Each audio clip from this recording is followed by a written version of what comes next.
So welcome everybody. This is our last training collaborative of the week. We have two more next week. So if you are looking to get more training opportunities before the end of the year, I will put the link to the Training Collaborative Facebook group in the chat, and you are more than welcome to join that, and you can see the remaining December trainings if for some reason they're not already on your league's calendar. But we have two more before the end of the year next week, and then tonight's.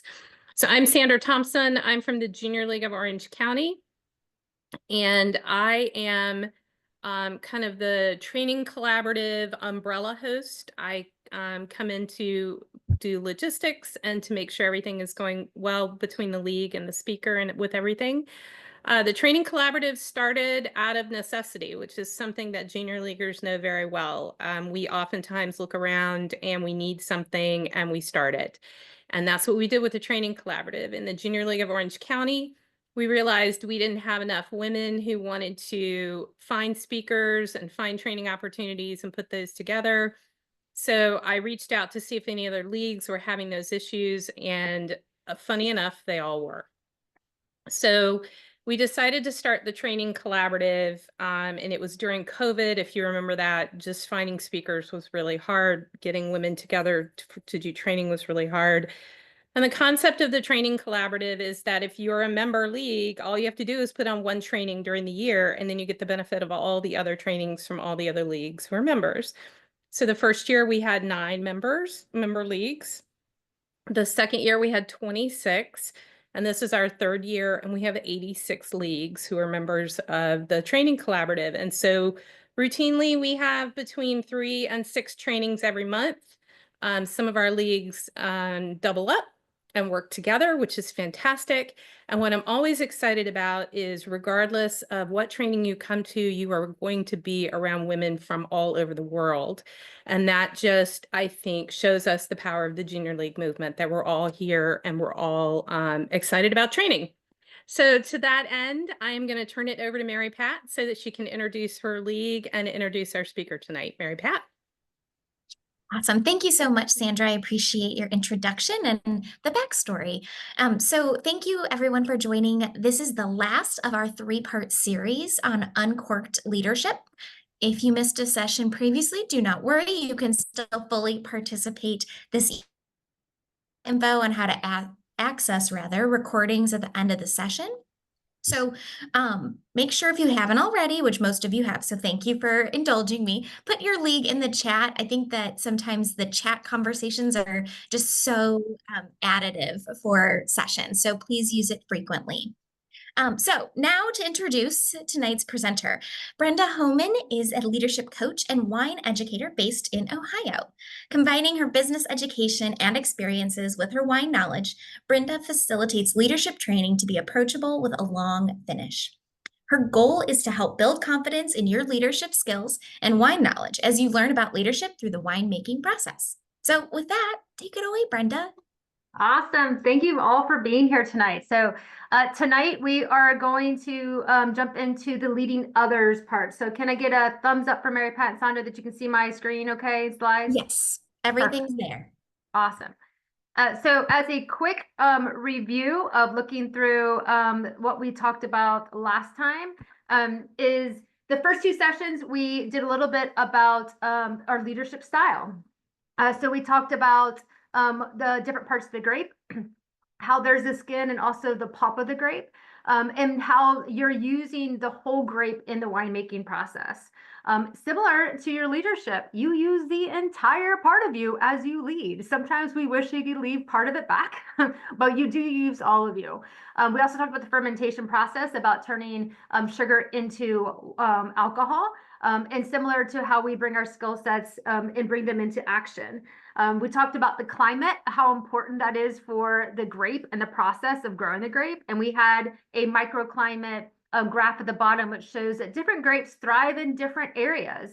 So you can see some of the white grapes that are on the chart prefer a more cool environment, and some of the darker grapes prefer a lot more the hotter environment because they need a lot of sunshine in order for the grapes to produce the skin and the flavors that come with it. So similar to who we are in leadership, sometimes we prefer different environments, and that's where we thrive. I also find it interesting that sometimes life gets complicated, and where we are in a workspace may change. I know a couple years ago, I had a very cool climate year, and man, I'm thankful for that because I needed that time. And then I realized how much I kind of preferred the cool climate. And then as I got into a hot, stressful season, I'm like, oh, that's pulling out different skill sets. So you can see how that changes with the different types of grapes. The other thing we talked about was the wine tasting process, about how you go through the tasting. In the tasting process, you can tell a lot about the grape by just what you see. So knowing that when you look at the grape or you look at the glass of wine, you can actually tell some about the age of the wine, potentially part of what type of grape you're consuming. And those first impressions actually tell you a lot. And that's the same thing it is when you're meeting with people. That first impression tells you a lot about that individual. Those first aromas as you smell the wine tells you a lot about those characteristics that are the primary characters of the fruit. As you swirl the wine, I always say that when you smell the wine, you smell just the aroma, but when you swirl it, this is the bouquet. It's the winemaking process that comes into it. You can see the differences between just having skills and then seeing the skills in action. You can see there's different qualities that come from that. Tasting the wine, having good structures, and understanding the skills and traits you're leading as you move forward. And at the end of any wine tasting, you want to think about, what did the wine teach you?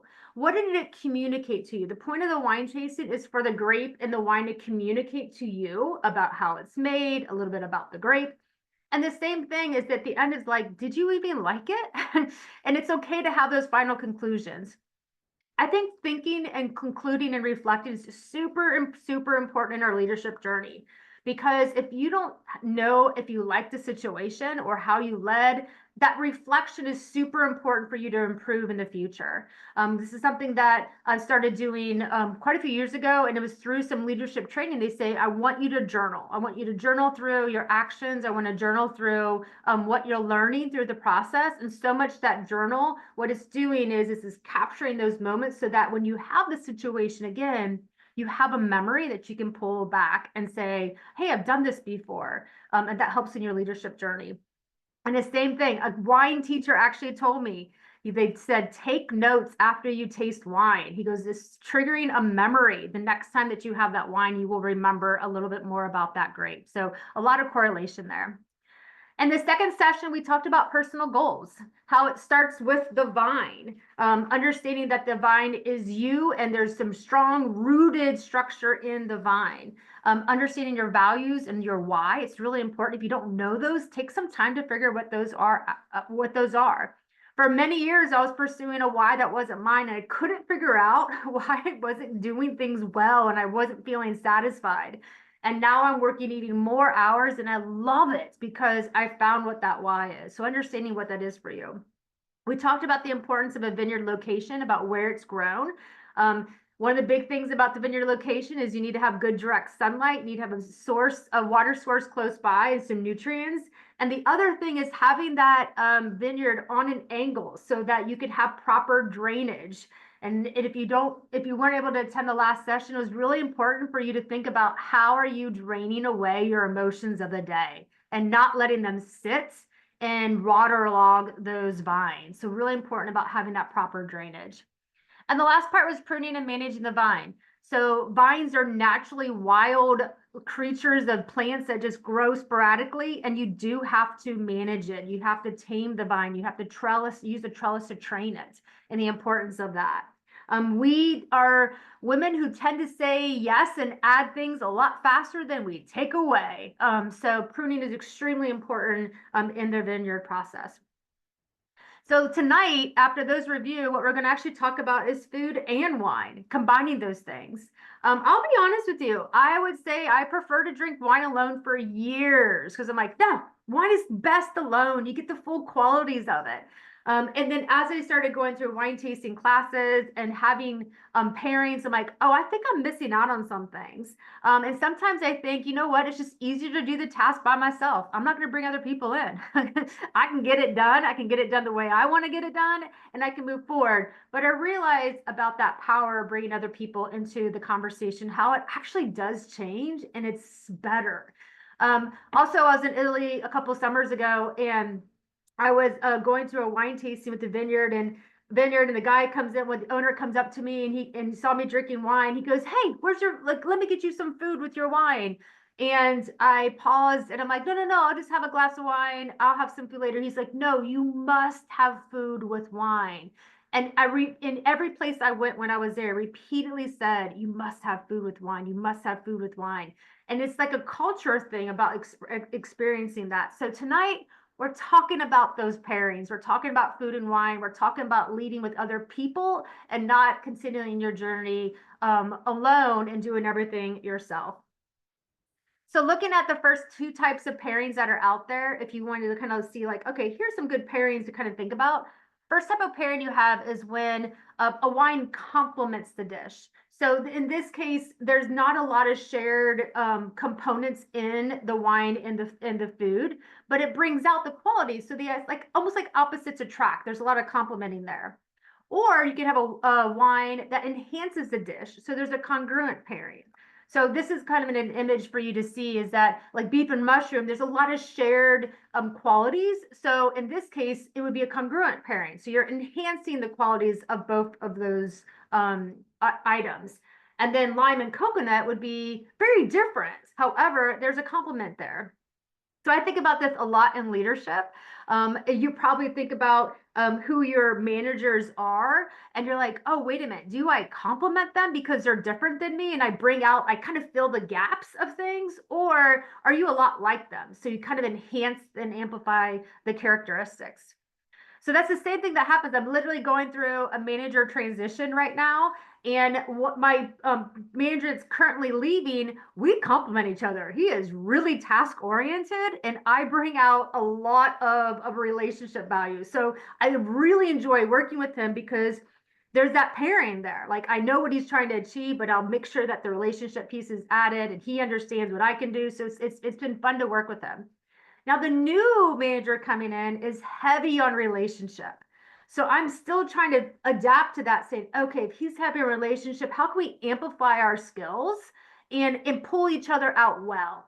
And that's a totally different type of pairing. And I'm sensing a transition in that, and even a conversation I had with them earlier today. I'm like, oh, I need to amplify that.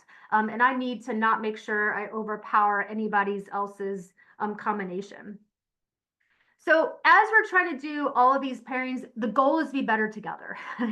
So one thing to think about through all of this is, what is the other person bringing? What are those shared values that you have? So like even talking about the manager that I'm transitioning to, I know his shared values are making sure that people are collaborating. So in our conversations, I'm really focusing on those shared values. My former manager was a little bit more on task-oriented logistical pieces. So just understanding what those values would be. How you're going to match that. Are you going to fill in the gaps, or are you going to enhance those qualities? The one thing you want to avoid is you want to avoid diminishing the flavors. You don't want to overpower with your flavors and make the combination worse. And I actually had this happen this summer, and I wish I was preparing for this session earlier in July, because I hope my behaviors would have changed. But I was in a situation where I was working with people who are actually a lot like me, and instead of enhancing the qualities that they were bringing, I diminished their flavors and tried to overpower them. And the reaction of the group was not positive. It ended up with me actually making an apology to a couple of the members. And I'm like, oh my goodness, like I took away their superpower. Like I took away the great qualities that they were supposed to bring to that they're trying to bring to the team. And because the team, even though we needed some discernment and logic, I took away the beauty that they were bringing. And think about that in any type of team you're having, you don't want to take away the qualities that they have. And this is the same thing in wine and food pairing. If you're eating something with some really great qualities and you pair a wine with it that takes away those qualities, you just made that combination worse. So as we're going through this, I'm going to show, and we're going to go into a couple different leadership styles. But before we do that, what I want you to do is think about a situation, a management situation you're in. Maybe it's a team situation, maybe it's a personal situation. Think about how you lead others. It might be how you lead your group, whether that's at work, it might be how you lead your family, might be how you lead your friends. Just think about situations around. And then what I'm going to do is I'm going to go through these 6 different types of leadership. And I want you to think about which one of these resonates the most with you when I go through them. We all have different preferences for our leadership style. However, some of these are going to resonate with you like, oh yeah, that's me. I totally get, that's kind of how I lead. But these are all needed. So all these leadership styles are needed, but a couple of these you may resonate with a little bit more. So these are all done, leadership styles by Daniel Goleman. So the first one is, and this is on the handout if you haven't, if you don't worry about it. I'm just kind of going through it so you can make a note of it. But the first one is directive and commanding. So in this case, you're demanding compliance. You want them to do what you told to do. You drive to achieve, you initiate things, you're pushing things through. You need a quick turnaround for something. In this case, a good situation that this works really well is you're in a crisis. You need to have direction fast. Or you may have a problem or situation that needs to be corrected really, really quickly. So just think about like they like to be told what to do, and they're kind of waiting for they give that initiative and go. So that's directive and commanding. The next one is visionary. So in the visionary, you mobilize people toward that vision. So come with me. You definitely want to bring in your confidence, you have strong empathy, you're a change catalyst. When you're trying, this is really helpful when you're requiring a new vision for a group, or there needs to be direction about where you're going. So these individuals really provide that overall big vision. The next leadership style is the affiliative. So they're creating harmony. They're building emotional bonds with the team. People come first. Strong empathy, strong building relationships and communication. And this is really helpful when you're healing a rift. Maybe there's been some team conflict before this team, and now you have to motivate people during really stressful times. So that affiliative is really important to lead through relationship. The next one is democratic and participative. And in this case, you're bringing other people in to gain consensus through participation. So what do you think? You're asking that question a lot to bring in collaboration, building in leadership around the group. You're trying to buy in consensus and get value from that, get input from valuable team members. The next one is pace setting. This sets high standards for performance. Do what I'm asking you to do now. Like you've got that pace, you're driving to achieve. You need to get quick results, but you have highly motivated and skilled people so they can execute. So you can just send it to them and they get things done. And then the last one is coaching. This develops people for the future. You're saying, try this. So you're developing others using empathy, using self-awareness. This is great for helping employees with a performance, to improve performance and have those long-term goals and strengths that they're trying to do. So as I went through all of those, go ahead and put in the chat which ones resonated with you the most. And you can have more than one. You may have 2 of them that pop up and say, that was one that resonates with me quite a bit. As I just listed these now, it made me think of when I had to be an affiliative manager. I'm like, yeah, I really enjoy doing that. So like affiliative would definitely be one of mine that I put on there. So go ahead and put in the chat, what do you think yours are that you would resonate the most with from a leadership style?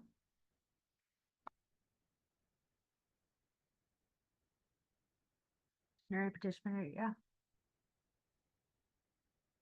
Yeah, so you can see that some of you are at one space, you're asked to do one thing, but in another area, you may have to change your leadership style to work in that type of group. Case setting and visionary. Oh, this is great. We've got some good complementary ones coming out here. Definitive and filative. Yeah, this is great. And the thing is, you do need to use all of them. Just exactly, Karina. You bounce between them because of the situation. You need to be able to do that. And I do find out until I know these, like, I think that my method would work with every leadership issue. No, not everybody responds the same way and what's needed. So you really need to be able to shift.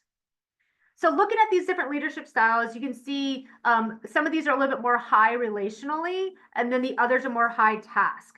As I was preparing for this in the last couple of weeks, I went to a first aid training. And in my first aid training, you have to tell people what to do. It's like, go get the ADD, call 911. It was like, I was yelling at people. They teach you to do that.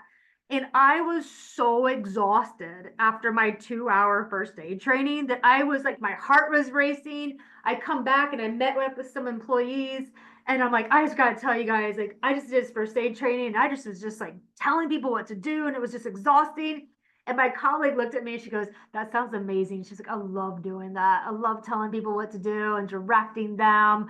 And it's like, oh, totally different leadership styles. So I should not be an EMT. That I learned. But it's about how do you adjust toward that situation. So knowing that certain situations are going to require different leadership styles. So going into that, what is that situation? And I did give these examples when I was sharing them, but just knowing that each of those different situations will require a different type of style. So in general, when you're looking at pairings, going into the food, you realize that the food actually impacts more about how the wine tastes than how the wine's going to impact how the food tastes. So I'm like, wow, it means like the food that actually can make my wine taste bad. Whereas it has a better chance in saying that your wine will make your food taste bad. So the wine actually enhances the natural qualities of the ingredients. So thinking about the wine has a little bit of that power to make the food, to bring out those qualities in the food.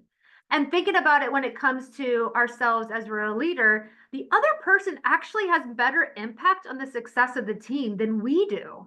They can make us look like a bad leader. But what we can do is actually draw out and enhance the natural skills and ability of our team and the people that we're working with. And that's something that we can do. And so when it comes to trying to understand about how we can transform and what we can do, the things that you want to think about is be curious and ask some questions. So you want to learn about where they're coming from. You want to learn more about that individual. What is their perspective? What kind of qualities and skills are they bringing or do they have that maybe I'm missing out on? And what do we need from this situation and how are you going to motivate the other person? I know that from my standpoint, we're selfish people. I admit when I enter a situation, I want to think about what I can add to the conversation. What can I add to the team? But we need to flip the script and think about, hey, I'm working with this person. What will they want to add? What are they hoping to seek from this situation? And it's really hard to focus on them instead of just keep thinking about it from our standpoint. The other thing to do is you don't want to diminish them. You don't want to put them down. You want to put them up. And so raise them up and not necessarily put them down. Don't do what I did with that team and put down their ideas instead of encouraging the ideas and then adding to it. I was listening to something in the last couple of weeks and it was saying about the importance of listening. And they said if you took the letters and listened and rearranged it, you had silent. I'm like, oh, that takes a whole new way for me to see that. So understand that when you are listening, you are going to want to make sure that you're quiet and you really listen to the other person. The other thing to think about is leading with yes and. Affirming with yes. So it's an improv practice. And if you haven't done it before, I highly recommend trying this out. But when you're doing yes and, if someone says something, you say yes. And that yes doesn't mean that they're right. It doesn't mean that you agree with them. But what you're doing is you're accepting what they said. You're affirming them. And then you can continue forward. You can say, and that adding that and actually opens up that conversation. And it's a great tool to use. I've done it before when I want the conversation to continue. The but is needed. Sometimes you need to add the but because the direction of the conversation needs to shift. However, adding and builds a collaboration of ideas and it gets people to be engaged. So try it out. If you haven't tried it before, try out the yes and, try it out with a conversation with one of your kids or a sibling or a sister and just see how different that it changes your conversation. So in all of this is like, so how do we going to go ahead and pair with others? So to be successful, there's this a big question to ask you. The question to really make it work is, do you actually want to work it out? Do you actually want this pairing to work? Do you actually want them to have a story independent of ours? This is a hard thing to swallow because when I hear about someone's perspective, I'm like, well, there can't be any other perspective than the one that I have because the one I have is right.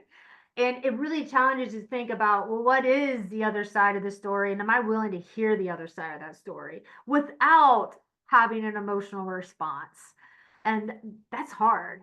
And the other question to ask is, will you allow their story to be part of the solution? And those, if any of those answers are no, then you don't want to pair.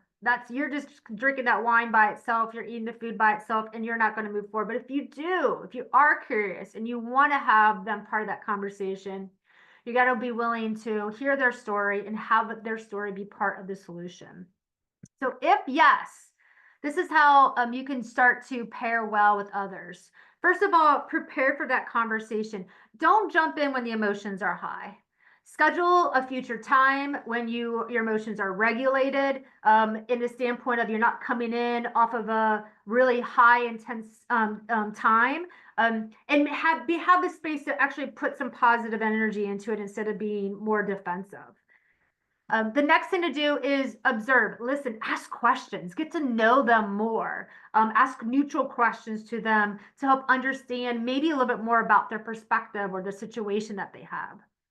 Allow them to feel validated and allow them to focus on new ideas and not specifically on just those fixed points of view that may be snagging you to continue forward working together. And the last part of it is making an agreement.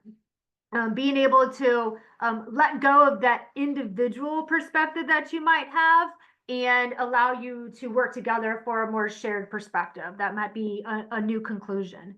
I'm going to give you an example of this. I was walking with a friend this past weekend, and she was just kind of talking about her work, and lots of venting came out. And she was complaining about a colleague, and she just came back from a pretty long vacation, about a 2-week vacation. So she was telling me how stressed she was. She's like, oh, let me tell you how stressed I was because I came back and there's a lot of chaos going on and we had big issues. I'm like, well, tell me more. And she told me more, and everything that she said, all she said was about how bad this employee was. They did this wrong. They did this wrong. It was like over and over again. They didn't do what they were supposed to do. And I had to it was just, everything was putting blame toward the other person. And so I literally was just going over some of this material. I'm like, I'm gonna ask her some questions. I go, my friend, I was like, so in this situation, for you to work with this person, do you want to work it out? Do you want to work with this person? And then she's like, well, if I didn't have to, I wouldn't want to. And she goes on like a vent. I'm like, okay, well, that didn't work out. All right. So like, let's move back from there. The next thing I started asking questions. I'm like, well, tell me more about this individual. And then she starts to share about the individual, about how long she's been in the group, what she does. And then I go, does she report to you? Because I'm here. I'm pretty sure nobody reported to my friend. She's like, oh, no. She reports to Anne. She reports to a different manager. And I'm like, so what I hear you saying is that you have an employee that reports to somebody else. They're getting direction from 2 or 3 different managers to do tasks all the time. And I go, if I didn't report to somebody, that would not be my priority. And I'm pretty sure that everyone's doing things differently. And she goes, oh yeah, Anne's been really bad at managing her, and her onboarding process was awful. She even admitted to that. And it was just so crazy how her conversation changed to the point where my friend goes, I feel bad for this employee because she didn't have proper onboarding. She now is getting pulled from all these different directions. She probably didn't like that I sent her this information the day before I left for vacation when her emotions were high and tried to get everything done. And it totally changed the conversation, the perspective that my friend had about that employee. All because we started to ask some questions and started to see that, hey, maybe there's a different perspective that we need to bring into this conversation. So I'm not sure what happened from that conversation. That was Saturday afternoon. So I'll have to check back in with my friend to see how that was, because it's part of it is that, you know, you want to be able to start to understand and get to know the other perspective. And there is another side of the story, but I have to admit, we don't usually take the time to dive in deeper there. So we're going to go ahead and practice this. And so what I want you to do is use the chat function to practice this. So the situation is that you have a new employee on the team and they've not been participating in conversations during the team meetings. You have an important event that needs everybody on the team to execute key tasks, and because those tasks are very crucial for the success of the event. So the first question I have for you is, what questions can you ask to get curious about that employee? What questions would you ask that person?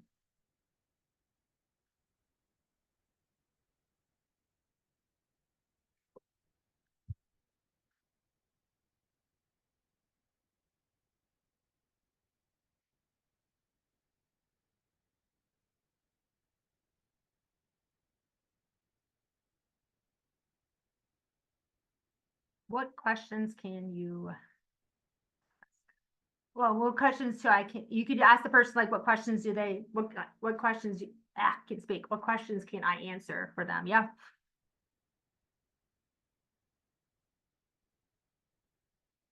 How can I be helpful to get to the finish line? Yeah, trying to get them to understand, like, hey, I'm here to help. Do you have the tools to be successful?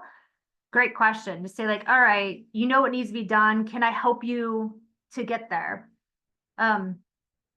What areas do you want to focus on? Yeah. Yeah. So like understanding to them, like, how much of that made sense? How much did that needed explaining? So really trying to say, like, hey, you probably didn't know everything. So tell me what needs to be repeated, or what content do you need more of?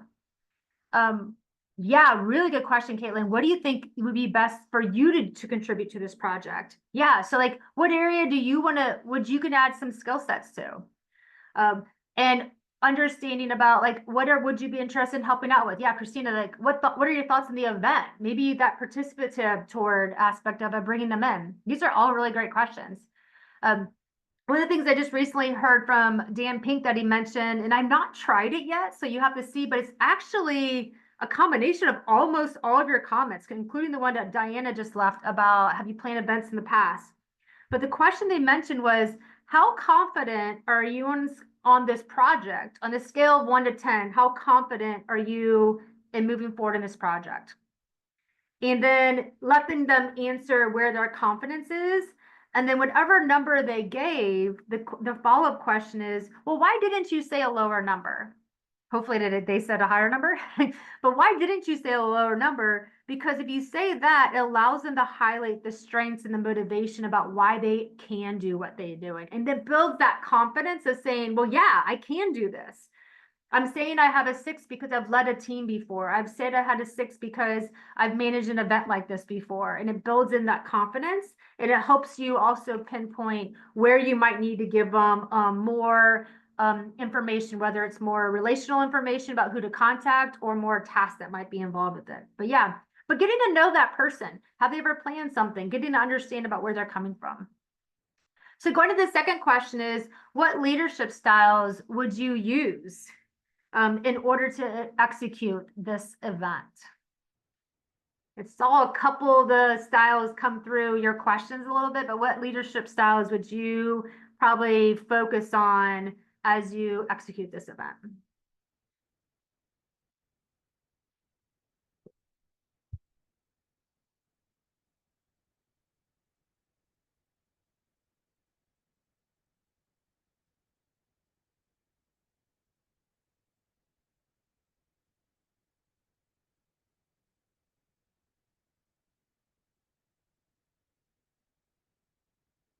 You can just put those in the chat. The leadership styles that you think we'll use to execute this event.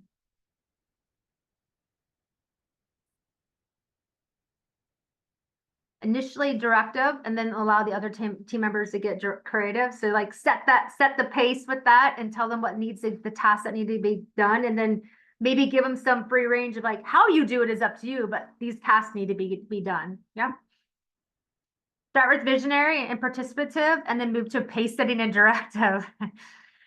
Ingrid, I think you've been teaching my class. That's how I started every semester. And then at the end of the semester, I'm like, we got to get this done. And the pace setting definitely starts in. Yeah, so in this, you're using a combination, and you may start with your natural preference of like, hey, why are we doing this?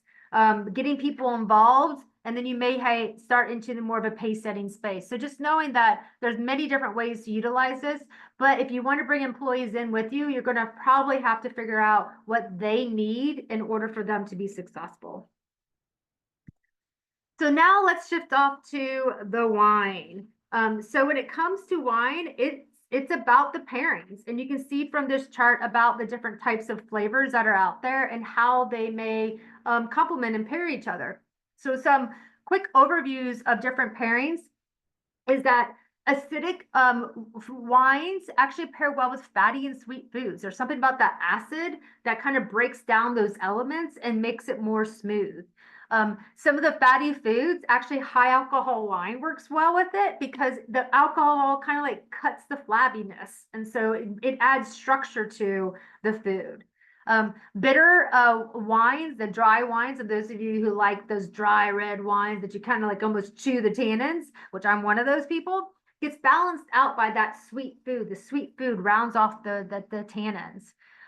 Salty doesn't want to compete with acidic foods. Sweet foods benefits from some acidity, and alcohol can be used to cut through some of the fat, like I mentioned, but it also can balance a sweet dish.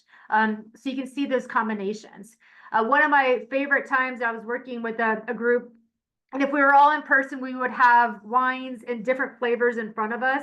And during the session, one of my friends was doing a tasting, and she didn't like red wines. So she was like, I have to admit, I'm not going to enjoy this session. I only like sweet wines. I'm like, that's fine. Just try. We're just experimenting. You can just even focus on the white wines. But I gave her a really small glass, like probably like a half a pour of the red wines. And she took the Pinot Noir, she sipped it by itself, and she's like, ooh, that's just so bittery. And then she took the Pinot Noir, and I go, well, just try with each of the foods, see how things change. And she took the Pinot Noir and she put it with a piece of chocolate. It had some chocolate there. And she stopped, and I think her eyes were going to fall off her head. She's like, this is amazing. And it was something about that sweetness just took away the tanniny parts of it. She immediately, when she went home, she told her husband, they bought all this red wine and just paired it differently. And to this day, when I go there, she's like, it's your fault I drink so much red wine now. And partially it was the pairing. So being able to just see how the food and wine change when they're together is really helpful. So in all of this, when it comes to tasting, similar to the situation we had before about the person, you want to ask more questions about the person and understand the situation. You want to do the same thing with the food. What's the situation with the food? One of the things that we tend to forget about, but it's probably one of the more important parts is what season is it? If it's warm outside and you want something crisp and refreshing, that changes what you pair with the food. If it's cold outside and you want something full and flavorful, that's going to change, even if you're serving this exact same food in both occasions. Maybe it's a holiday, maybe there's a celebration.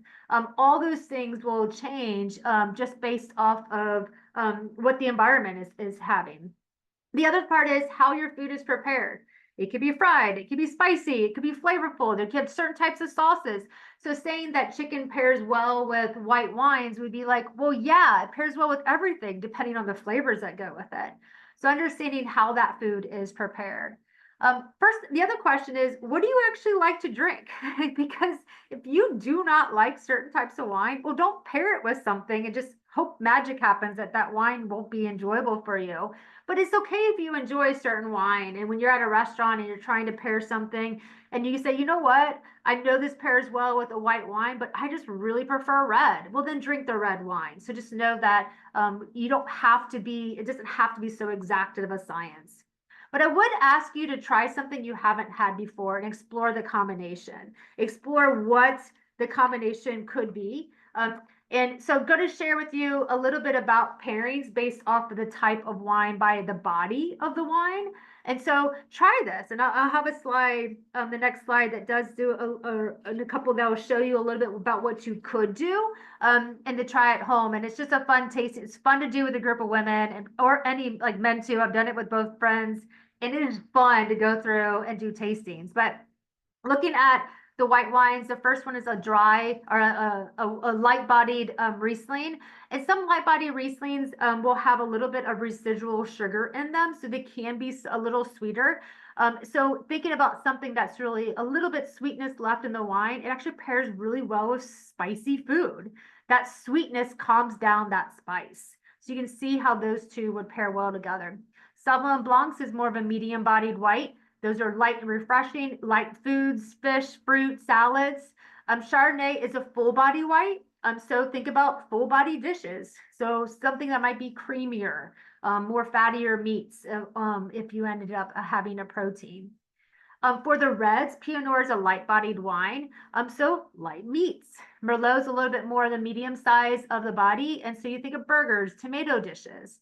Cabernet Sauvignon is got more of a full body, a lot of rich flavors, which you would want to put with some red meats and strong flavors. Those complement each other well.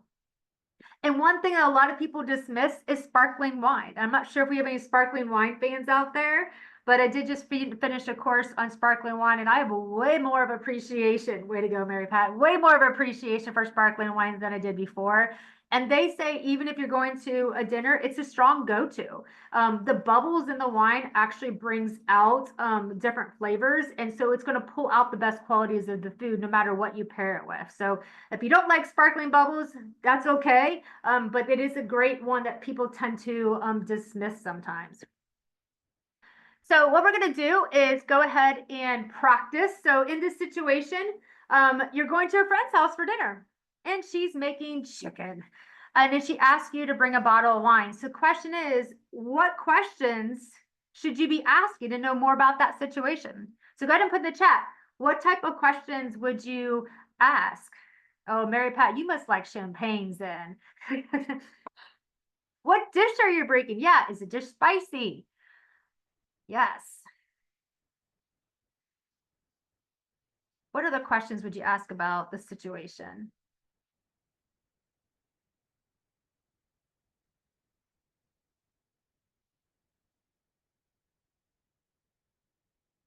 Yeah, asking them what they like. What kind of wines do they like? Yeah.